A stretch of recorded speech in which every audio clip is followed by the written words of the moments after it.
¿Quiénes pueden jubilarse por el IPS o quiénes pueden jubilarse por ANSES? ¿Cómo saber si se jubila por un lado, por el otro? ¿Qué pasa cuando viene un docente a la consulta del estudio y tengo que encuadrar su situación?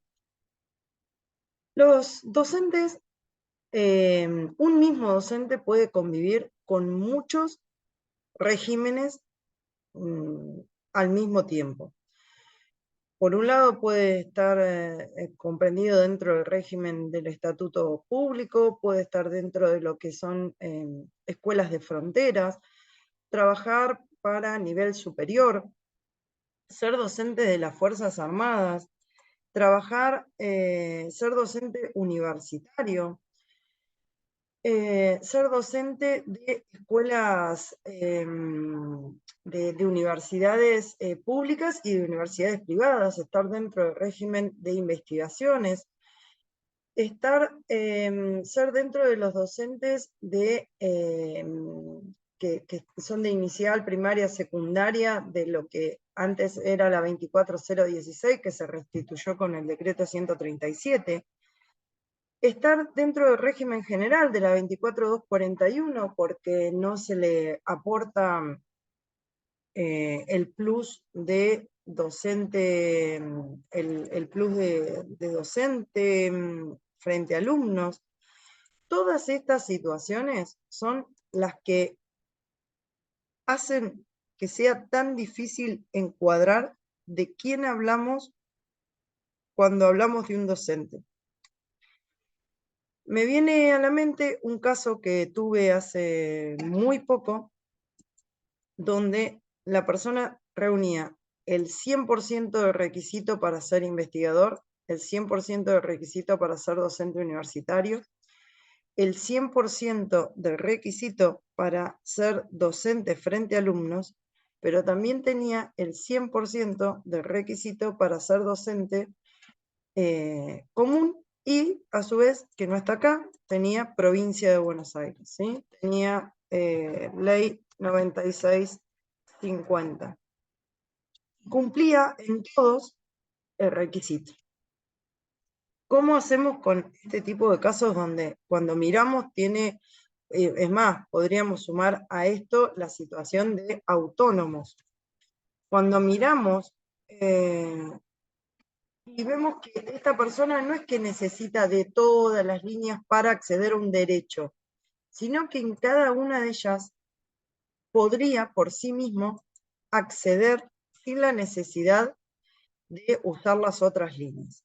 Ahí un poco hay que hablar con este docente que se va a jubilar, si realmente quiere cesar en todo o si quiere cesar parcialmente en algunos de ellos.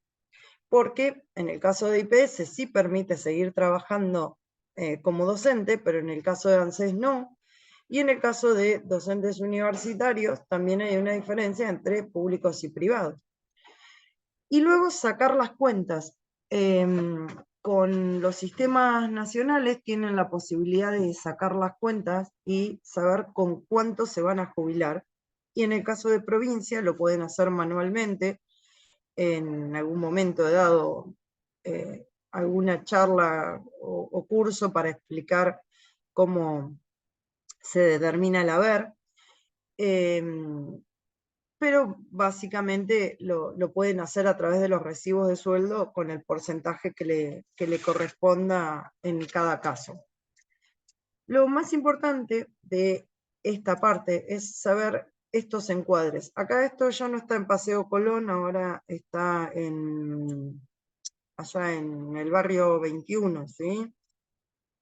Pero bueno, hoy por hoy tampoco se solicita de esa manera porque se hace a través de telefónicamente la solicitud a las escuelas. Luego de la pandemia fue telefónicamente. Y luego tienen la posibilidad de mandar un mail y ahí le responden. Para los que somos apoderados se adjunta ese poder y de esa manera lo pueden obtener. Pero volviendo acá al encuadre inicial, fíjense la cantidad de leyes, ¿sí?, que regulan esta materia de un mismo docente, la cantidad de situaciones que pueden tener, y que yo siempre recomiendo lo mismo, que al momento de poder darle una opción a este docente para que se jubile, puedan ustedes analizar todas estas situaciones, ¿sí? Absolutamente todas las leyes, y ver cuál es la que más le conviene en el momento actual para poder jubilarse. Porque si nosotros le hacemos a un docente que se jubile con una normativa que lo va a terminar perjudicando, ese sueldo, esa jubilación, le va a hacer para el resto de la vida. Entonces es muy importante de que toda esta normativa que yo acá les estoy mencionando, ustedes la lean, si no la han leído antes, que puedan leerla, que puedan analizar los pros y los contras de cada uno de ellos, y que en el momento de determinar, de decidir si, bueno, si se va a poder jubilar por un sistema o por el otro, que a ese momento ustedes pudieran tener muy claras todas las opciones que le pueden ofrecer. Le conviene más el 82% que da el régimen de docente de escuelas inicial, primaria, secundaria, es decir, de la educación obligatoria desde el inicial hasta secundaria, o si tiene nivel superior, le conviene llevar eso que tiene de nivel superior, le conviene jubilarse como investigador con el 82% de los últimos años. Ahí tenemos que entrar a fijarnos cuánto cobra, ¿sí?, cuánto cobra de cada uno de estos sistemas, y cuál es el que le conviene. Por ejemplo, en un caso, yo sacando justamente las cuentas, veía que le convenía más irse por la provincia de Buenos Aires, porque a pesar de que en la provincia de Buenos Aires se paga el 70% y en ANSES estamos hablando del 82%, ese 82%, como había que tomarlo a una fecha de cierre de cómputos, no era la opción más conveniente. Cuando uno le aplicaba los índices para poder ver con cuánto se iba a jubilar,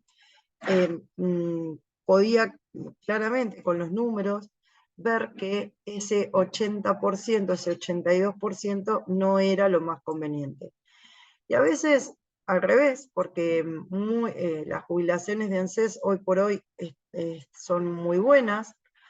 Entonces, a lo mejor el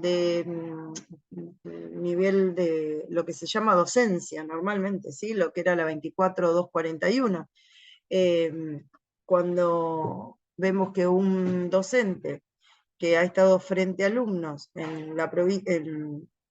sea en la provincia de Buenos Aires o en ANSES, tiene una muy buena carga de años al cese, de pronto nos conviene más aplicar este régimen y no otro.